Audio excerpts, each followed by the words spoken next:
রাজনীতিতে আমাদের সঙ্গে আছেন সাবেক সংসদ সদস্য ব্যারিস্টার রুমিন ফারহানা এবং আছেন জাতীয় নাগরিক কমিটির মুখ্য সংগঠক সার্জিস আলম। ওই শেখ মুজিবুর রহমান 1971-এর পরে এই বাংলাদেশের অস্তিত্ব, এই বাংলাদেশের যে সার্বভৌমত্ব সেটি নষ্ট করে দিয়েছিল। বঙ্গবন্ধুকে আমি আমার বঙ্গবন্ধু বলি, সেই অধিকারটি আমি বাঙালি হিসেবে জন্মসূত্রে পেয়েছি। বঙ্গবন্ধু কখন আমার হলো, একজন মানুষকে কখন আমার বলি যখন সেই মানুষটির কথা এবং কাজ ধীরে ধীরে আমার কাছে অনুসরণীয় অনুকরণীয় হয়ে ওঠে। আপনি ছাত্রলীগের রাজনীতির সাথে কতদিন জড়িত ছিলেন? আমি আমার জায়গা থেকে এটা ঢাকা বিশ্ববিদ্যালয়ের এই শেখ হাসিনার রেজিমে কেউ হলে থাকবে আর ছাত্রলীগের রাজনীতি করবে না, মানে প্রোগ্রাম গেস্ট রুম করবে, এটা কোনোদিন সম্ভব না। এনসিবি নারীদের জন্য নয়, এনসিবিতে নারীরা আসলে তাদের ইজ্জত হারাতে হবে এবং সেই ইজ্জত লুটে পুটে নেওয়ার জন্য এই এনসিবির লোকজন যারা আছে, আর এইটাই তো স্বাভাবিক। উত্তেজনার ক্ষেত্রে সংস্কার, ওনারা তো সংস্কার চায়, এক্ষেত্রেও একটা সংস্কার যদি করা যায়, করে যদি তাদের একটু শান্ত রাখা যায় এই সেক্সুয়াল দিক থেকে, তাহলে মনে হয় খুব ভালো হবে। সার্জিসকে পৃষ্ঠপোষকতা দেওয়ার বিষয়টিতে আপনি কি বলবেন, বা তার সঙ্গে আসলে কি আপনার খুবই ঘনিষ্ঠ যোগাযোগ ছিল? নাম আপনি বললেন, অনেকগুলো ছবি থাকা, বিভিন্ন কর্মসূচিতে থাকা, একই জায়গায় বাড়ি এবং পদ পদবি কোনো কিছু আছে কিনা। প্রথম কথা হচ্ছে ছাত্রলীগ কিন্তু তার কোনো পদবি নেই। আর আমরা যখন ঢাকা বিশ্ববিদ্যালয়ের কেন্দ্রীয় ছাত্র সংসদ 2019 এটি ইলেকশন হলো, ইলেকশন অমর একুশে হল সংসদের যে সদস্য পদ, আপনি একটি হল সংসদের সদস্য পদ, সেটি হচ্ছে ছাত্রলীগের সাংগঠনিক পরিচয় নেই, সদস্য পদে মনোনয়ন প্রদান করা হয়েছিল, এটি সত্য। এই ছাত্রলীগ যে সন্ত্রাসী কার্যক্রম বিগত 16 বছর ধরে করেছে, আমার বিশ্ববিদ্যালয়ে আমার ভাই বোন সকলকে রক্তাক্ত করেছে, এই ছাত্রলীগ যে আবরারকে বুয়েটে একদম নরক পিশাচদের মতো পিটিয়ে হত্যা করেছে, যে সার্জিস আলম একেবারে বঙ্গবন্ধুকে মাথায় তুলে রাখলো, পৃথিবীতে আর এর চাইতে ভালো মানুষ নাই। আপনাদের সামাজিক মাধ্যমে বক্তব্য আছে, যখন ও ছাত্রলীগ করতো, ওর বাবাও আওয়ামী লীগ করতো, এখন এই এনসিবি করেই শেখ মুজিবুর রহমান রে ও বাথরুমে প্রস্রাব করার সময় ওই প্রস্রাব করে দেয়, ওর উপর হাগু করে দেয়। এমন অবস্থা যে মনে হচ্ছে যে পৃথিবীতে এর চাইতে নিকৃষ্ট ব্যক্তি নাকি ছিল না এই শেখ মুজিবুর রহমান। বঙ্গবন্ধু যখন তার গাড়িতে উঠবেন, ব্রিটিশ প্রধানমন্ত্রী নিজে সে গাড়ির দরজা খুলে দিলেন। প্রথার বিরুদ্ধে তিনি কেন এই কাজ করলেন, সাংবাদিকদের প্রশ্নে তিনি উত্তরে বলেছিলেন, আমি জানি আমি কাকে সম্মান জানিয়েছি, আমি জানি কাকে কতটুকু সম্মান জানাতে হয়। তিনি কোনো সাধারণ মানুষ নন, তিনি একটি জাতিকে মুক্তিদাতা, এক মহান বীর।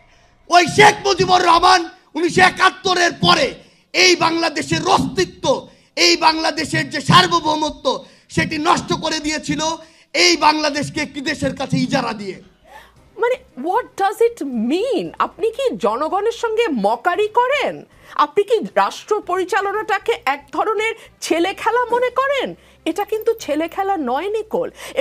আমরা কোনো উপদেষ্টাকে সামনে রেখে অভ্যুত্থান করিনি, এই অভ্যুত্থান জনগণের চাওয়াকে রেখে সামনে রেখে হয়েছে। মানে আপনি যে বললেন যে গুলশানে যায়, আগে মানুষ ধানমন্ডির দিকে যেত, এখন গুলশানে যায়, গুলশানে গেলেই কাজ হয় নাকি রূপায়ণ টাওয়ারের দিকে গেলেও কাজ হয় কখনো? কিংবা ধরুন 32 নম্বরে 2 দিন যাবৎ একটি বাড়ি ভাঙা হলো, মাটির সঙ্গে মিশিয়ে দেয়া হলো, আগুন দেয়া হলো, এবং মানে এক ধরনের উৎসব মুখর পরিবেশে পুরো ঘটনাটি ঘটলো, এবং তারপরে আমরা দেখলাম সরকার নিন্দা জানাচ্ছে। প্রিয় দর্শক, রুমিন ফারহানা বলতেছিলেন নির্বাচন যতই পিছাবেন আওয়ামী লীগের জন্য উপকার, আওয়ামী লীগের জন্য এটি ভালো। উনি কেন এই কথা বলছেন আজকে আমাদের এই ভিডিওর ভিতরে আপনি দেখতে পাবেন। মোটামুটি একটা ভয়ের ভিতরে আছেন যে এই বুঝি আওয়ামী লীগ চলে আসলো, এই বুঝি আওয়ামী লীগ চলে আসলো। প্রিয় দর্শক, উপস্থাপিকা কিন্তু শুরুতেই সার্জিসকে খোঁটা দিয়ে একটি কথা বলছে, আপনারা কি খেয়াল করছেন জানি না। 5ই আগস্টের পর যখন শেখ হাসিনা বাংলাদেশ থেকে পালাইছে, তার কিছুদিন পরেই কিন্তু মোটামুটি প্রত্যেকটি সমন্বয়কই বিয়ে শাদী করে একটি হানিমুন টাইপ, একটি বাসরঘর টাইপ একটু নিউজ আমরা দেখছি, কিন্তু তখন কিন্তু ভাইরাল হয়েছিল।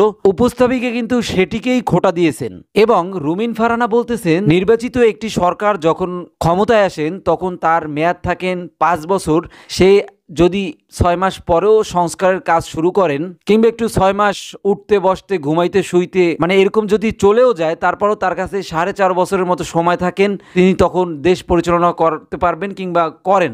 কিন্তু যেহেতু অন্তর্বর্তীকালীন সরকার ডক্টর ইউনূস তার ক্ষমতা একদমই অল্প সময়ের জন্য, সেক্ষেত্রে সে যদি 6 মাস ঘুমিয়ে কাটায় তাহলে কিন্তু বিষয়টি মানে মেলে না, কোনোভাবেই হিসাবটি আর কি মেলে না। সেই বিষয়টি রুমিন ফারহানা তুলে ধরছেন খুব সুন্দরভাবে।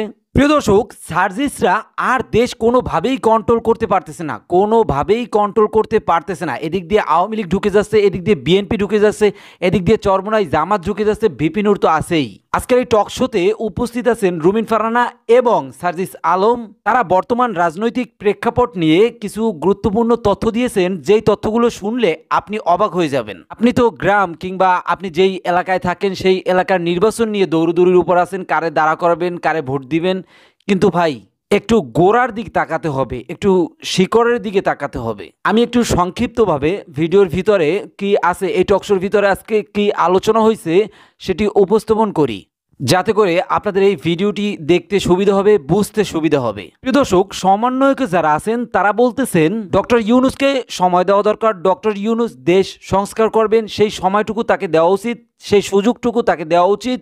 কিন্তু এইখানে বিভিন্ন বড় দল তারা এমনভাবে টানা হেঁচড়া করতেছে সময় নিয়ে, ডক্টর ইউনূস ঠিক মতন ওনার কাজে ফোকাস দিতে পারতেছেন না। সেটাকে সার্জিস খুব সুন্দর করে তুলে ধরছেন এবং রুমিন ফারহানা সেই পরিপ্রেক্ষিতে কি জবাব দিয়েছেন সেই চাঞ্চল্যকর তথ্যটি শুনতে এবং জানতে আমাদের এই চ্যানেলটিকে এখনই সাবস্ক্রাইব করেন এবং চলেন আমরা কথা না বাড়িয়ে তাদের ভিডিও ফুটেজ দেখা শুরু করি। আপনি এখন এটা বলছেন যে আপনার কেন ছাত্রলীগ করতে হয়েছে। আমি যদি আপনাকে প্রশ্ন করি, তাহলে আমার একটা প্রশ্ন আছে, আপনাকে না, শুধু আপনাকে না, বাংলাদেশের এই যে মেইন স্ট্রিম মিডিয়া যারা আছে, এত বড় বড় হাউস, এই মিডিয়া হাউসগুলো আমাদেরকে যে বাধ্যতামূলকভাবে গণরুমে রাখা হলো, 4 জনের রুমে আমি 2 বছর 40 জন থেকেছি, এটা যে করা হলো, গেস্ট রুম করানো হলো, ল্যাব ক্লাস বাদ দিয়ে আমাদেরকে বাধ্যতামূলকভাবে আওয়ামী লীগের একজন নেতাকে সালাম দেওয়ার জন্য ঢাকা বিশ্ববিদ্যালয়ের শত শত শিক্ষার্থীকে ঘন্টার পর ঘন্টা দাঁড় করিয়ে রাখা হয়েছে। ভাইরা বলতে পারবে এটা সত্যতা আছে কিনা। এটা যখন করা হলো, এই মিডিয়া হাউসগুলো কথাই ছিল, এই বুদ্ধিজীবী সমাজ, সুশীল সমাজ, আপনাদের মতো যারা উপস্থাপক কিংবা বাংলাদেশে এই জানা আমার শেষ করতে দিতে হবে, কারণ আমার জীবনের শত শত ঘন্টা এই ছাত্রলীগের নোংরা কালচারগুলো নষ্ট করেছে। তখন ঢাকা বিশ্ববিদ্যালয়ের একজন শিক্ষকও কথা বলে নাই, কোনো একটা মিডিয়া হাউসের একজন সংবাদকর্মী গণরুমে যায় না। আপনি কি করেছেন সেটা আমি প্রশ্ন করছি। আপনি যখন মিডিয়ার কথা বলছেন, আমি তো জানি মিডিয়া কি করেছে সেটা আমরা নিজেই দেখেছি। আপনাকে নিয়ে যে অভিযোগগুলো আসে এর মাঝে কিন্তু খুব কমন একটা কোশ্চেন আমরা খুব শুনি, সেটা হচ্ছে যে আপনি ছাত্রলীগের সাথে ছিলেন, ছাত্রলীগ করেছেন, ছাত্রলীগের সাথে ছিলেন, আপনি মুজিবের পক্ষে ভাষণ দিয়েছেন, প্রচার করেছেন। একজন সার্জিসকে কেন ছাত্রলীগ করতে হয়েছিল? হ্যাঁ, আচ্ছা শুনেন, এটা হচ্ছে কষ্ট লাগার কিছু নাই, হ্যাঁ, এটা হচ্ছে ফ্যাক্ট বা রিয়েলিটি। এটা আমি 2017 সালে ঢাকা বিশ্ববিদ্যালয়ে ভর্তি হয়েছি। ঢাকা বিশ্ববিদ্যালয়ে তখন পরিস্থিতি ছিল, ভাইরা যেহেতু এখান থেকে পড়েছেন জানবেন বা আশেপাশে থাকবেন আরও জানবেন, ঢাকা বিশ্ববিদ্যালয়ের প্রত্যেকটা ছেলেদের হলে, আপনি যদি হলে থাকতে চান আপনাকে ছাত্রলীগের প্রোগ্রাম গেস্টরুম করতে হবে, এটা বাধ্যতামূলক। আপনি যদি করেন থাকতে পারবেন, না করলে থাকতে পারবেন না। প্রথম, দ্বিতীয়, তৃতীয় বর্ষে এটা বাধ্যতামূলক। আমি আমার জায়গা থেকে, আমার ঢাকা এরকম আত্মীয় স্বজন কেউ ছিল না যার বাসায় আমি থাকবো। ঢাকা বিশ্ববিদ্যালয়ের আশেপাশে যে চানখারপুল, লালবাগ এলাকার যে মেসের অবস্থা, তার চেয়ে হলে একটু কষ্ট করে প্রোগ্রাম গেস্টরুম করে হলে থাকা 1000 গুণ ভালো। আমি হলে থেকেছি, হলের ছাত্রলীগের প্রোগ্রাম গেস্টরুম করেছি, এক। দ্বিতীয়ত, আমি শেষ করি, হল, বিশ্ববিদ্যালয়, সেন্ট্রাল, কোথাও কোনো কালেও আমার ছাত্রলীগের কোনো পোস্ট ছিল না। আমি জীবনে শুনিনি যে আমার নামের পাশে 24-এর অভ্যুত্থানের আগে কেউ এটা ব্যবহার করেছে যে ছাত্রলীগের নেতা। কিন্তু 24-এর অভ্যুত্থানের পরে ইচ্ছাকৃতভাবে, আমি মনে করি একটা রাজনৈতিক উদ্দেশ্যে প্রশ্নবিদ্ধ করার জন্য এই শব্দটা ব্যবহার করা হতো ছাত্রলীগের নেতা। এবার আরেকটা জিনিস বলি, যেটা আপনি বললেন যে বঙ্গবন্ধুরিয়া, আমি আমার জায়গা থেকে বিতর্ক করতাম শিক্ষা জীবনে, পুরো বিশ্ববিদ্যালয় লাইফে। এটা আমার বিশ্ববিদ্যালয়ে যারা সার্কেলে আছে তারা ভালো করে জানবে। মুজিবুর রহমানকে আপনি বঙ্গবন্ধু জ্ঞান করেন? হ্যাঁ, আমি শেষ করছি আমার কথাটা। তো এই বিতর্ক সংসদীয় বিতর্ক হয়, বারোয়ারি বিতর্ক হয়, উপস্থিত বক্তৃতা হয়। তো আমার সবচেয়ে বেশি পুরস্কার হচ্ছে বারোয়ারি বিতর্কে। তো এরকম একটা বিতর্ক প্রতিযোগিতা, 2টা বিতর্ক প্রতিযোগিতার ভিডিও আমার চোখে মাঝে মাঝে পড়ে। একটা হচ্ছে করোনার সময় অনলাইনে বিতর্ক প্রতিযোগিতা আয়োজন করা হয়েছিল। আমার ঘরে, ওই ঘরে রুমে বসে ভিডিও করা, ওই ভিডিওগুলো জমা দিতে হতো। এরপরে ভিডিও অ্যানালাইসিস করে যাদেরটা ভালো হতো তাদেরকে পুরস্কার দিত। তো যখন আমি একজন প্রতিযোগী, আমি 2টা জিনিস দেখবো, আমার টপিক কি, সেকেন্ড হচ্ছে আমার কন্টেন্ট তৈরি করে আমার জিততে হবে, চ্যাম্পিয়ন হতে হবে, এক। 2 নম্বর আরেকটা ভিডিও চোখে পড়ে, এটা হচ্ছে মহসিন হলের মাঠে হয়েছিল, আয়োজন করেছিল Dhaka university alumni association. Topic ছিল আমার বঙ্গবন্ধু। আমি হল চ্যাম্পিয়ন হয়েছিলাম। এরপরে বিশ্ববিদ্যালয়ের 18টা হলের আরেকটা ফাইনাল স্টেজ হয়, সেখানে আমি অংশগ্রহণ করি, আবার সেখানে অংশগ্রহণ করি চ্যাম্পিয়ন হওয়ার জন্য। তাহলে আমার কি হবে, আমার যে টপিক, আমি ওই টপিকের যত ধরনের ভালো তথ্য পাওয়া যায় আমি খুঁজে উপস্থাপন করে আমার আবার চ্যাম্পিয়ন হতে হবে। তো এটাই আমি উপস্থাপন করেছিলাম এবং এই 2টা ভিডিও আমি মাঝে মাঝে আমার জায়গা থেকে কিন্তু আমি বুঝলাম, কিন্তু এটা তো সত্যি যে সার্জিস ছাত্রলীগ করেছে, তখন ছাত্রলীগের আমি আপনাকে ছাত্রলীগের যে সভাপতি তার সাথে আপনার ছবি আছে। হ্যাঁ, আমার তার সাথে শেখ হাসিনার সাথেও ছবি আছে, শেখ হাসিনার সাথেও ছবি আছে, তার পক্ষে যে বক্তব্যগুলো আছে। আমার কথা হচ্ছে তাহলে ছাত্রদল ওখানে কি করে থাকলো ইউনিভার্সিটিতে? কোথায় ছাত্রদল ছিল না? প্রত্যেকটা ঢাকা ইউনিভার্সিটির ছাত্রদল ছিল না। ঢাকা ইউনিভার্সিটি যারা পড়ালেখা করেছে তাদের প্রত্যেককেই কি মুজিবের স্লোগান দিয়ে পড়ালেখা করতে আমি হচ্ছে? আপনার কথা যেটা বলেছি আপনি বুঝেন নাই। ঢাকা ইউনিভার্সিটিতে যারা হলে থেকেছে, ধরেন ছাত্রদল অনেকে ছিল, হলে থাকে নাই, বাইরে থাকতে হয়েছে, ভাই বলতে পারবে, ইভেন ক্যাম্পাসে ঢুকতে দেয় নাই। আমি যদি বলি মধুর ক্যান্টিন কিংবা এদিকে যখন এসেছে তারা লাঠি দিয়ে তাড়া করেছে। এটা শুধুমাত্র ছাত্রদল তো তাও মাঝে মাঝে আসতে পেরেছে, কিন্তু যদি আপনি শিবির দেখেন, মানে ওই যে একটা শিবির ধরে ধরে জবাই করে, এই পর্যন্ত স্লোগান দেওয়া হয়েছে। তো ফ্যাক্ট হচ্ছে আপনি এখন এটা বলছেন যে আপনার কেন ছাত্রলীগ করতে হয়েছে। আমি যদি আপনাকে প্রশ্ন করি, তাহলে আমার একটা প্রশ্ন আছে, আপনাকে না, শুধু আপনাকে না, বাংলাদেশের এই যে মেইন স্ট্রিম মিডিয়া যারা আছে, এত বড় বড় হাউস, এই মিডিয়া হাউসগুলো আমাদেরকে যে বাধ্যতামূলকভাবে গণরুমে রাখা হলো, 4 জনের রুমে আমি 2 বছর 40 জন থেকেছি, এটা যে করা হলো, গেস্ট রুম করানো হলো, ল্যাব ক্লাস বাদ দিয়ে আমাদেরকে বাধ্যতামূলকভাবে আওয়ামী লীগের একজন নেতাকে সালাম দেওয়ার জন্য ঢাকা বিশ্ববিদ্যালয়ের শত শত শিক্ষার্থীকে ঘন্টার পর ঘন্টা দাঁড় করিয়ে রাখা হয়েছে। ভাইরা বলতে পারবে এটা সত্যতা আছে কিনা।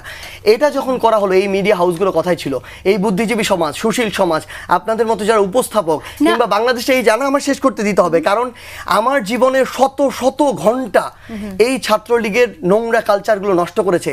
তখন ঢাকা বিশ্ববিদ্যালয়ের একজন শিক্ষকও কথা বলে নাই, কোনো একটা মিডিয়া হাউসের একজন সংবাদকর্মী গণরুমে যায় না। আপনি কি করেছেন সেটা আমি প্রশ্ন করছি। আপনি যখন মিডিয়ার কথা বলছেন, আমি তো জানি মিডিয়া কি করেছে সেটা আমরা নিজেই দেখেছি। ব্যক্তিগতভাবে আমি যদি আমাকে প্রশ্ন করেন, সেটা আপনি উত্তরটা জানেন যে আমি যে প্রতিবাদটা করেছিলাম এবং সে কারণে যে আমি থাকতে পারিনি, কিন্তু সেই প্রতিবাদটা তো আপনি করেন নাই। আমি প্রতিবাদ করি না, আপনার মানে আপনার কি মাথা ঠিক আছে এই মুহূর্তে? আমাকে শুনেন, আপনি ছাত্রলীগের এতটা দীর্ঘ জুলাইয়ের 4 তারিখে, আমার কথা শুনেন, জুলাইয়ের 4 তারিখে ঢাকা বিশ্ববিদ্যালয় থেকে আন্দোলনের নেতৃত্বে প্রথম সারিতে যারা ছিল, তাদের মধ্যে যাকে প্রথম ছাত্রলীগ হল থেকে বের করে দিতে নিছে তার নাম হচ্ছে সার্জিস। আমি শেষ করব। এই জুলাই অভ্যুত্থানের নেতৃত্বে সর্বপ্রথম 5 জুন যারা একসাথে মিলে 6 জুন শহীদ মিনারে 3টায় প্রোগ্রাম অর্গানাইজ করে, তাদের মধ্যে একজনের নাম সার্জিস। এই অভ্যুত্থানের সামনে সারিতে থেকে যে কয়েকজন নেতৃত্ব দিয়েছে তার একজনের নাম সার্জিস।